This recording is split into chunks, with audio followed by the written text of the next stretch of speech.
Ms. Tanvir Mohammed Masood, and I wanted to speak on the current controversy that is surrounding Missouri district of the United States over the killing of a young man named Mr. Robert Brown, who was basically killed in similar fashion as Mr. Trayvon Martin, a teenager out there. Well, this is really unfortunate given the fact that there are certain people, there are certain co-authors who are basically trying to give this incident a color of a racist attack by the authorities. Now, this is very unfortunate and dangerous trend, to say the least.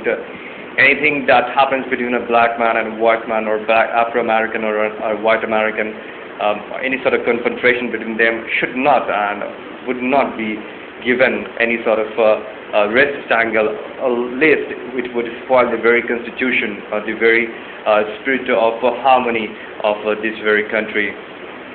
We all know that Mr. Barack Obama, who is the first president, who is the first Afro-American president of the United States, has also spoken against this incident, but he never ever gave this incident a color or shape of a racist attack.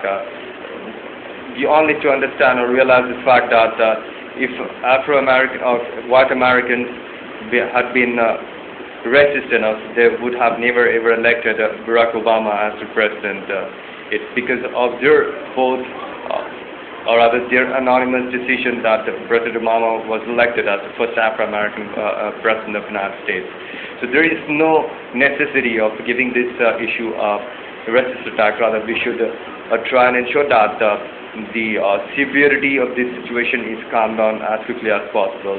The other angles that are involved in this incident needs to be investigated, rather than trying to play off this incident as a case of racist attack by the authorities out there.